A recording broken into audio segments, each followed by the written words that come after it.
Ja. Får en e-post. Se på klokken at det er mail fra sjefen. Står med telefonen i hånden i det det kommer en norrøne der. Får faktisk lagt telefonen i lommen av skutten. Det var en nydelig skudd. Den kom fra pappa til, og Theo var bare 60 meter til høyre for meg.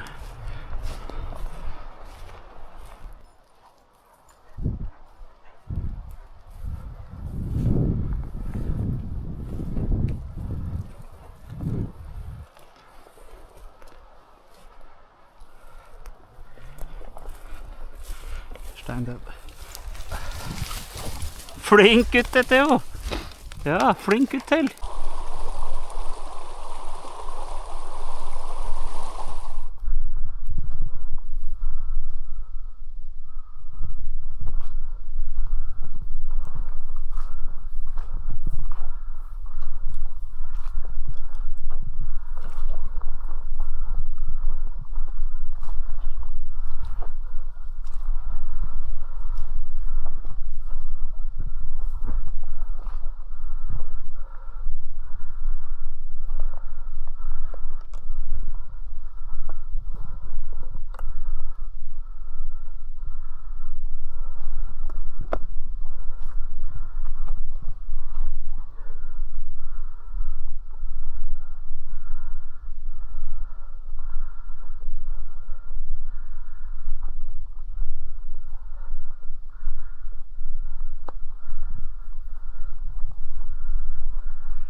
Tiur. Ja, den har han fått ut, og så klarer jeg å bomme.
Da svømmer den over.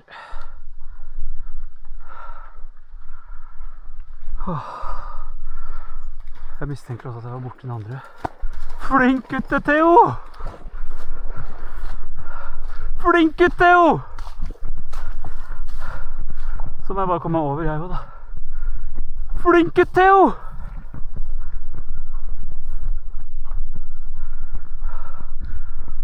Fy søren! Endelig. Flink gutt, Theo. Jeg får prøve å komme over her borte. Det er jo så enorme mengder vann.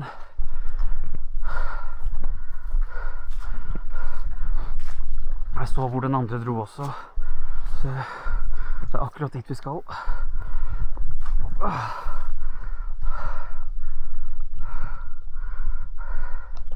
Her skal det egentlig ikke være vann.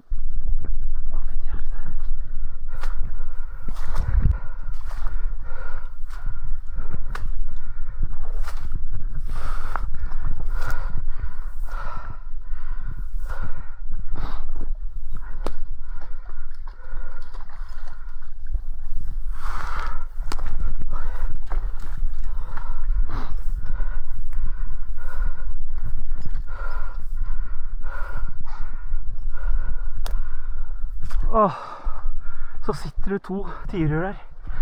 Bra, Theo. Første tiur I stand for deg.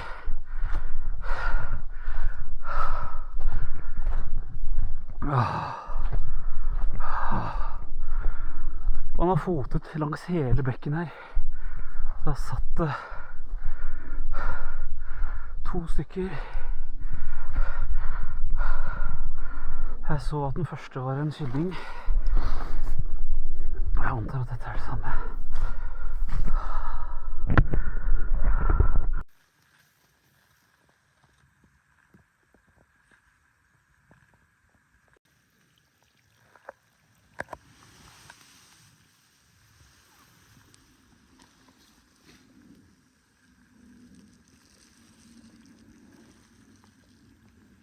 Flink gutt, Theo.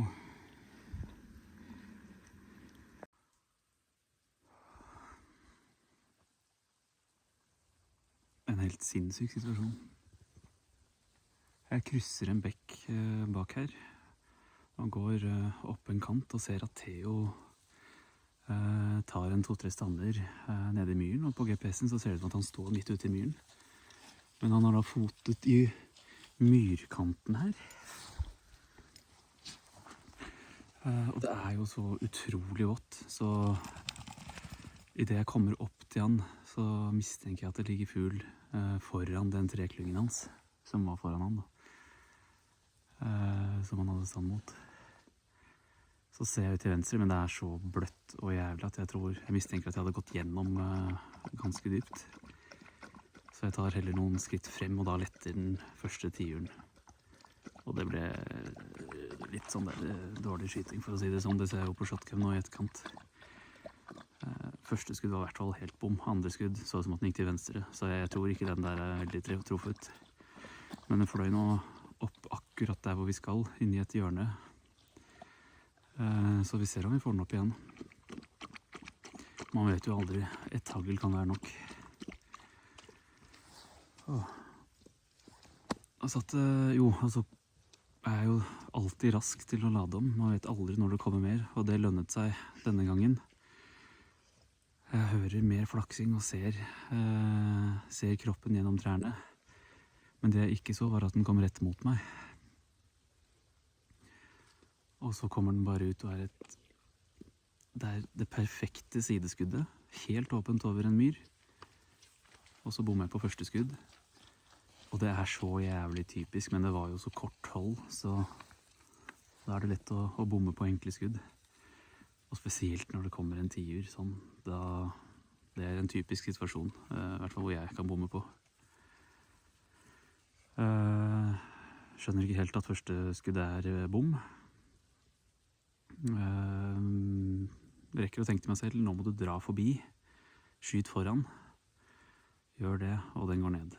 Den klappet ikke sammen, men den gikk ned I myren og lå så å si død da jeg kom frem. Bare noen krampetrekninger. Fy faen for en dag.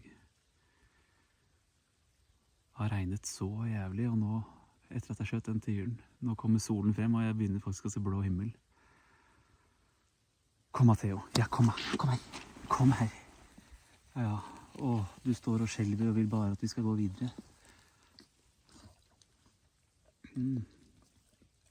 Tusen takk. Flink gutt.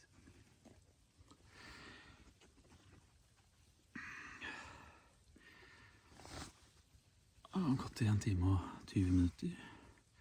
Hatt opp en orrane mener jeg, og 3 tiurer. Da har det kommet frem et storfuglkull her da. Dag 4, 13. september. I dag blir det litt kaldt, og det blir veldig vått. Dette har vært en ekstremt våt jaktstart. Men ut må man. Så lenge det ikke tåke, så skal jeg faktisk ikke klage. Jeg kan jakte I all slags vær, men jeg blir helt sprø av tåke. Så vi har omtrent 6 timer foran oss I regnvær. Det blir stående lunsj.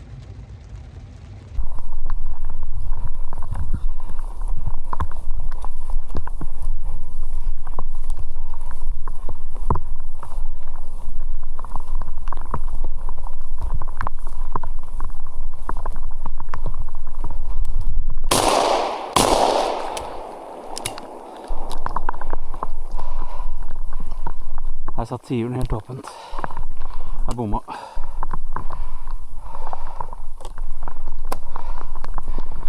Og faen, altså, det bare kom litt nærmere.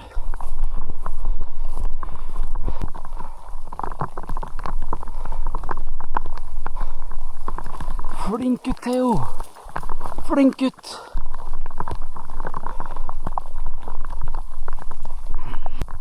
Den dro vel i det den så toppen av hodet mitt.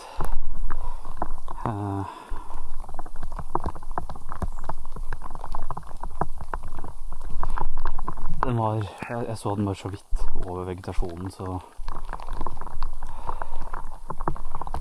for meg var den lavt i terrenget når jeg liksom kom over kanten der. Jeg så den kom seg videre gjennom trærne der, men jeg sjekker shotcam uansett. Jeg mistenker at jeg skjøt over, men det blir spennende å se. Fader, altså, hadde den bare gitt meg 5 meter til, så hadde det vært åpen tiur sjanse.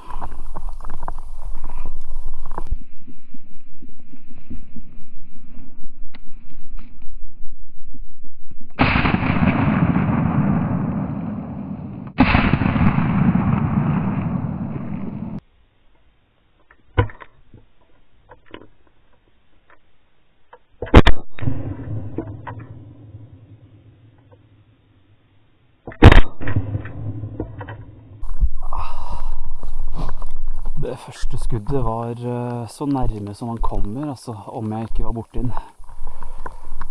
Det kan ha vært så vidt over og bak.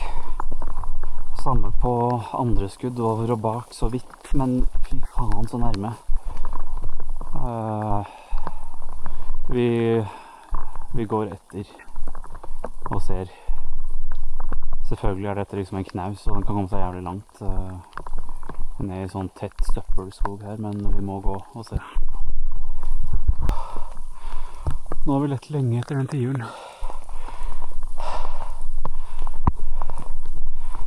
Først utover en myr på et tjern. I tilfelle den bare seilte ned utover det åpne. Men det ser ikke ut som at den skulle gjort det ut ifra det skuddbildet jeg så på shotcam. Hvis jeg i det hele tatt var borti den. Så det vi gjør nå, og det vi har holdt på med lenge, er å gå ut ifra at den har holdt seg inntil den bratte veggen den tok av fra. Og enten slått seg ned inn i siden, eller gått inn rundt. Men nå har vi dekket et stort område. Jeg har også sagt ifra til en annen jeger jeg kjenner som går her, at den kan sitte i området, så han tar nok en sving innom han også. Men det er også typisk, den satt jo akkurat på kanten av en bratt og høy rygg. Så hvis den bare holder seg på vingene, så kan den komme innmari langt, altså. For det går jo slakt nedover, utover hele der. Men nå tar vi og sjekker de siste delene av den ryggen her, siden av ryggen. For å se om den har slått seg ned her. Så får jeg med toppen og kanten tilbake. Og det er det vi makter å gjøre av ettersøk. Den kan jo være hvor som helst. Men vi har brukt god tid og dekket mye. Så det får holde med det hvis vi ikke finner den. Og så kommer jeg sikkert innom området igjen i morgen også.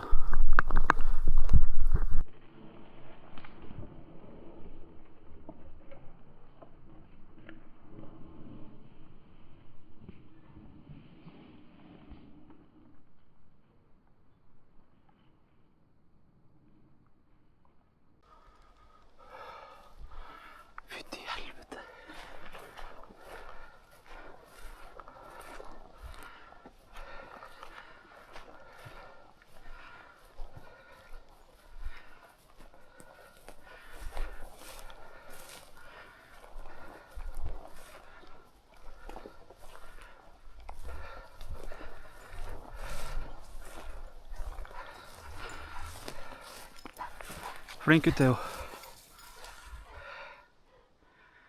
Flink gutt. Helvete. Først dro det opp 2 åraner der. Og så altså jeg så 3-4 stykker her, og hørte mer. Så si at det lå en 7-8 århaner sammen her nå da.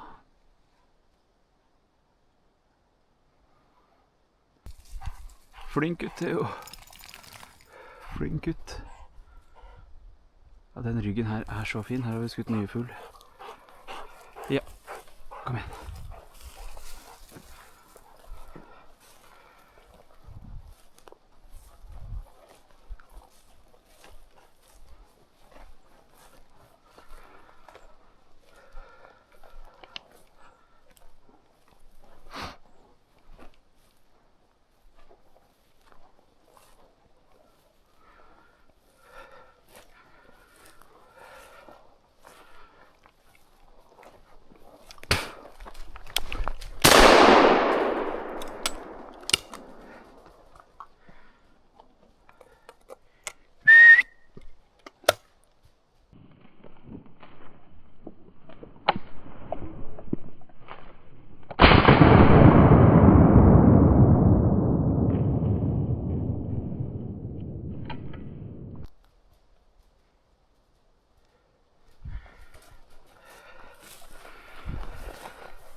Vakker fugl.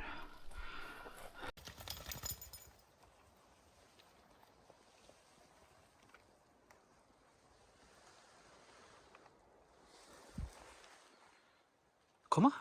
Ja, kom da, Theo. Kom.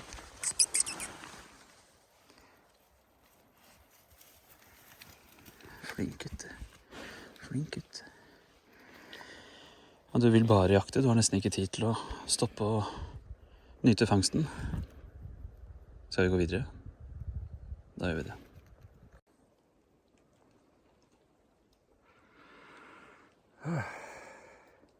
En litt merkelig situasjon det der. Nå hadde vi først opp første stand på den første ranen jeg bommet på. Og så 50 meter senere så har Theo standen, og så letter det, ja, jeg antok en 7-8 raner. Så la jeg egentlig bare kameraet gå, fordi jeg tenker at det kan jo sitte noe mer. Og 20-30 meter lenger bort så kommer det plutselig en orane som bare hopper frem bak et tre på bakken, og den så jo egentlig like overrasket ut som meg og prøvde å kaste seg unna, ja. Men jeg fikk jo slengt et skudd etter den, og da gikk den i bakken. Det var rått. Og så jeg også det da jeg kom hjem i går kveld, at det jeg filmet etter at jeg skjøt en orran i går, det hadde blitt borte. Det regnet så jævlig mye at regnet på en måte hadde trykket på skjermen, så den trykket på den pauseknappen når man filmer, og så ble det ikke noe ut av det opptaket. Men ja, veldig kjapt var det om den orranen i går. Tett tåke, regn, helt jævlige forhold. Vi måtte jo dra ned fra Hardangervidda. Vi skulle være der i 5 dager. Vi jaktet der 1 dag, så ikke en dritt.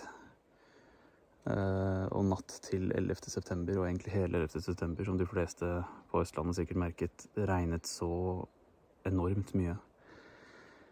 Så for det første så hadde sikkert den veien vi tar inn i rypeterrenget regnet bort. Og for det andre så vi det at det hadde kommet så mye nedbør at vi visste at vi ikke hadde kommet over den elven vi må krysse for å komme inn i terrenget. Så da dro vi hjem fra fjellet og rett ut i skogen og blir her en del dager. Veldig godt å være i gang igjen.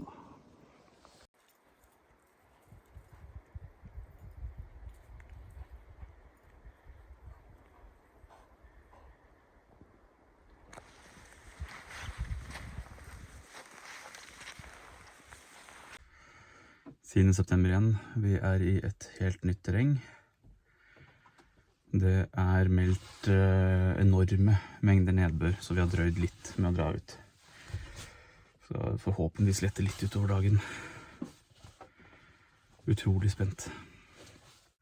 Ja, da var sesongåpningen unnagjort 10. september. Har ikke sett en rype. Så en skuffende start, men vi har noen dager igjen og klarer nok å finne dem. Ja, 6 timer etter at vi dro fra fjellet, så sitter jeg nå i et av skogsfuglterrengene. Jeg er nok ikke den eneste som opplevde de enorme nedbørsmengdene natt til 11. september, og egentlig hele 11. september. Ja, vi hadde ikke kommet oss opp veien. Den hadde sikkert blitt vasket bort i løpet av natten. Og i tillegg så var det så stor vannføring i de bekkene og elvene vi må krysse for å komme i terreng, at vi hadde ikke kommet oss inn i terrenget for å jakte. Så det som skulle bli 5 dager med rypejakt, det ble 1. Og jeg så 0 ryper. Så nå er klokken 3:15. Prøver meg på en ettermiddagsøkt på skogsfugl. Og så blir det skogsfugljakt nå ja, de neste 3 dagene. Kanskje en ettermiddagsøkt på den 4. dagen. Ut og reise med jobben 1 dag innimellom der. Og så drar vi opp først 1 dag til skogen igjen, og så 4 dager på Hardangervidda. Og så tar vi det derfra.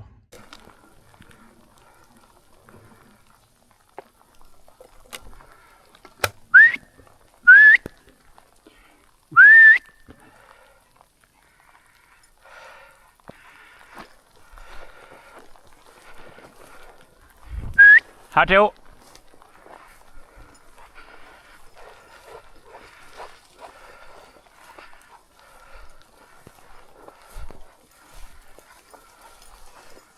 Hei!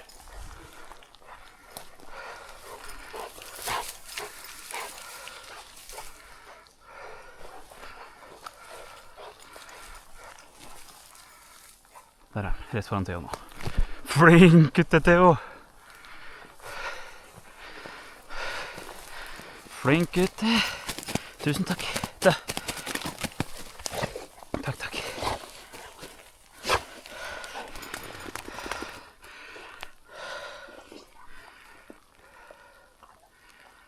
Det var flott skudd, Theo. Det var ikke shotcam eller kamera på, men flink gutte, Theo.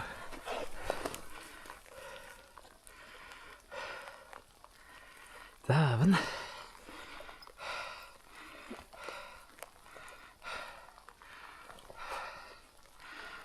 Flott årene.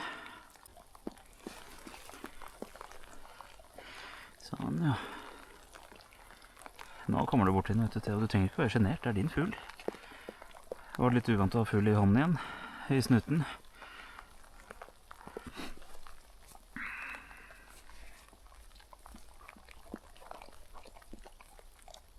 Ja, flink gutte, Theo.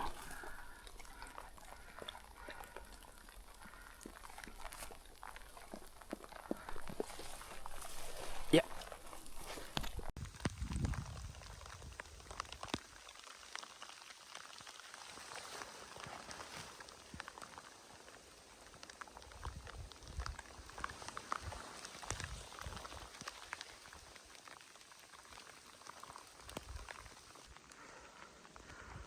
Årets første fugl jeg har sett, og årets første fugl til å gå i bakken.